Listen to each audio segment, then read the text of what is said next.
کو ہم کیسے انٹرپرنورز بنائیں گے, اس کو ہم کیسے بزنس میں لے کر آئیں گے جب ہم ان کو تعلیم ہی نہیں دیں گے, ان کو گھر سے نکلنے نہیں دیں گے. سب سے پہلے تو ایکسیپٹنس تو لیں, اس بیٹی کو ایکسیپٹ تو کریں آپ. تو سب سے پہلے لڑکی کا حق ہے جینے کا, اس کو سیکیورٹی تو دیں آپ. حقوق سے یہیں سے اس کو جینے تو دیں, سب سے پہلے جینا, سب سے پہلے اس کو سیکیورٹی دیں. اور ہم جب بات کرتے ہیں وومن امپاورمنٹ کی, تو اس کے لیے education is the back step. سب سے پہلے مین اسٹیپ اس کا وہی ہے, بیک بون کی طرح سے کام کرتا ہے.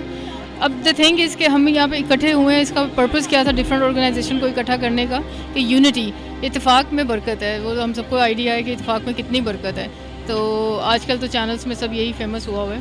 تو ہمارا پرپز یہ ہے کہ اگر ہماری ڈفرینٹ این جی اوز ہیں, ڈفرینٹ فاؤنڈیشنز ہیں, اگر ہم اکٹھے مل کر ایک پلیٹ فارم پہ کام کرتے ہیں, تو ہم اپنی سوسائٹی میں کسی ایک سیکشن کو ہیلپ آؤٹ کر سکتے ہیں.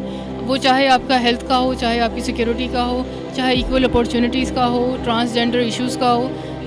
ریسنٹلی ابھی جتنے بھی ہمارے پاس اتنے ہارریبل نیوز ہم نے سنی تھی کہ 22 دن کی بچی کا قتل کر دیا تھا اس کے فادر نے, جسٹ بیکاز کہ شی واز اے کڈ.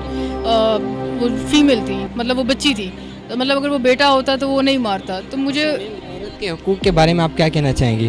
دیکھیں, حقوق سے یہیں سے اس کو جینے تو دیں, سب سے پہلے جینا, سب سے پہلے اس کو سیکیورٹی دیں. ابھی جو میں نے آپ کو بات بتا رہی ہوں, 22 دن کی بچی کا قتل کیا گیا ہے اس کے باپ کے ہاتھوں. اس نے اس کو گولی کیوں ماری ہے اس بچی کو؟ کیونکہ وہ لڑکی تھی. اس نے بولا میرا بیٹا ہوتا تو میں نہیں مارتا. تو سب سے پہلے لڑکی کا حق ہے جینے کا, اس کو سیکیورٹی تو دیں آپ, اس کو ایکسیپٹ کریں. اس کے بعد اس لڑکی کو ایکول اپارچونیٹیز دیں, اس کی تعلیم میں اس کا حق ہے, اس کی ایجوکیشن کا, اس کی ہیلتھ کا. اس کو ہم کیسے انٹرپرنورز بنائیں گے, اس کو ہم کیسے بزنس میں لے کر آئیں گے جب ہم ان کو تعلیم ہی نہیں دیں گے, ان کو گھر سے نکلنے نہیں دیں گے. سب سے پہلے تو ایکسیپٹنس تو لیں, اس بیٹی کو ایکسیپٹ تو کریں آپ.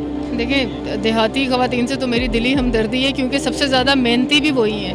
اگر ہم جتنا ہی اپنے لوور طبقے کی طرف جاتے ہیں, اپنی بائیاں ہی دیکھ لیں, آپ دیہات میں چلے جائیں, میں وٹنس ہوں کہ وہاں پہ کام گھر کا اور کھیتوں کا وہ سارا کام خواتین کر رہی ہیں. مرد حضرات کوئی خاص کام نہیں کر رہے ہوتے, لیکن اس کے بعد وہ کس طریقے سے اپنے بچوں کو پیدا کرتی ہیں, کیونکہ وہاں پہ ہیلتھ ایشو بھی ہے.